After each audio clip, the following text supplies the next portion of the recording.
السلام علیکم ورحمۃ اللہ وبرکاتہ۔ کیسے ہیں میرے دوستو؟ امید ہے کہ بعافیت ہوں گے۔ ماہ رمضان چل رہا ہے۔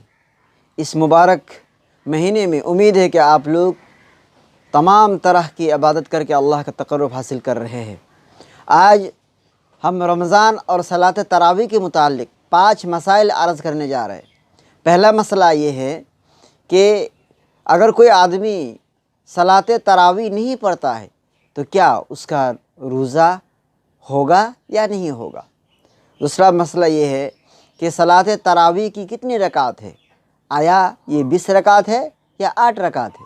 تیسرا مسئلہ یہ ہے کہ ہم جب تراویح کے لیے ہم تیار ہوں گے، کھڑے ہوں گے، تو تراویح کی نماز کی نیت کیسے کریں؟ چوتھا مسئلہ یہ ہے کہ ہم صلاۃ تراویح کے لیے قرآن کی کون کون کی سورتوں کا انتخاب کریں، یعنی کون کون سورتیں پڑھیں۔ پانچواں مسئلہ یہ ہے کہ ہم تراویح کی صلاۃ کے دوران جو تراویح میں 4 رکعت کے بعد جو تراویح ہوتا ہے اس میں کیا کیا دعا پڑھیں۔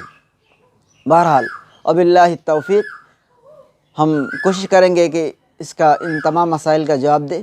سب سے پہلا مسئلہ یہ ہے کہ اگر کوئی آدمی تراویح نہیں پڑھتا تو اس کا روزہ ہوگا یا نہیں ہوگا؟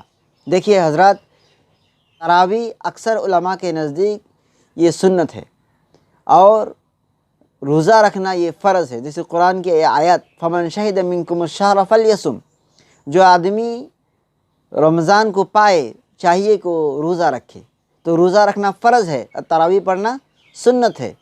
اگر کوئی آدمی تراویح نہیں پڑھتا ہے تو اگر وہ رکھتا ہے تو اس کا روزہ ادا ہو جائے گا، کیونکہ اللہ کے رسول صلی اللہ علیہ وسلم کا ارشاد ہے من قام رمضان ایمانا واحتسابا غفر له ما تقدم من ذنبی، جو آدمی رمضان میں ایمان رکھتے ہوئے، احتساب اور نیکی کا امید رکھتے ہوئے رمضان کے روزے اور قیام اور صیام اور باقی تمام عبادت کرتا ہے تو اس کے پچھلے تمام گناہوں کو معاف کر دیا جاتا ہے۔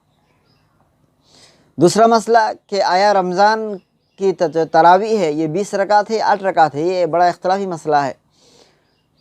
ہر طرف کے لوگ، طرفین کے لوگ، دونوں طرف کے لوگ بولتے ہیں کہ ان کی دلیل مضبوط ہے۔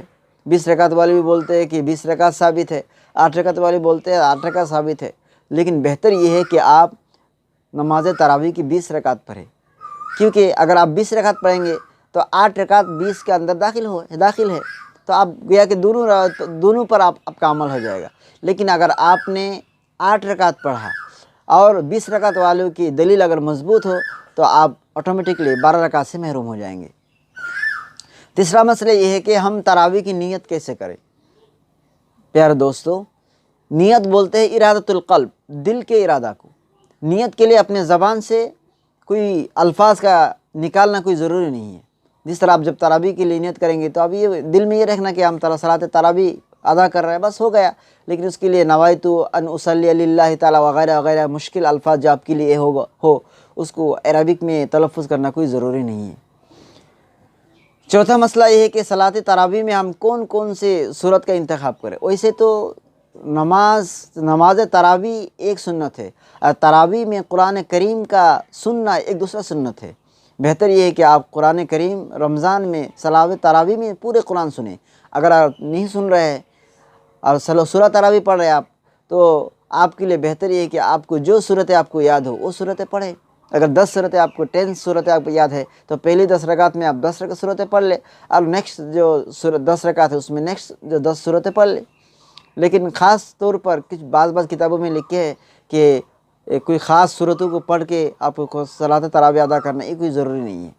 ہاں، صورتوں کا ترتیب کا آپ کا لحاظ رکھنا چاہیے۔ مثلا اگر پہلی رکعت میں آپ سورہ فیل پڑھ رہے، دوسری رکعت میں سورہ قریش، تیسری رکعت میں سورہ معاون، چوتھی رکعت میں سورہ کوثر، اس ترتیب سے آپ صورتوں کا انتخاب کریں اور نماز میں پڑھیں۔ اور پانچواں مسئلہ کہ ہم تراویح کے بعد یا ترویہ یعنی 4 رکعت کے بعد جو وقفہ ہوتا ہے اس میں کیا دعا پڑھیں۔ یہ جو ہم دعا مسجدوں میں جو آواز ہوتی ہے ہر تراویح کے بعد سبحان ذی الملک والملکوت، اس کا حدیث اور قرآن سے اس کا یہ دعا کوئی ثابت ہی نہیں ہے۔ اگر آپ پڑھتے ہیں پڑھیے، اس کے علاوہ باقی آپ دعا بھی پڑھ سکتے ہیں۔ اسی طرح نماز کے ختم ہونے کے بعد جو امام لوگ جو دعا پڑھتے ہیں، یہ بھی کوئی دعا کوئی خاص حدیث صحیح حدیث سے یہ مروی نہیں ہے، لہٰذا کوئی خاص ایک دعا کا اہتمام کرنا کوئی ضروری نہیں ہے۔ آپ اپنی طرف سے کوئی دعا پڑھ لیجئے، یا دعائے مسنونہ میں سے جو دعا ہے اس دعا کو پڑھ لیجئے، انشاءاللہ آپ کو اجر مل جائے گا انشاءاللہ۔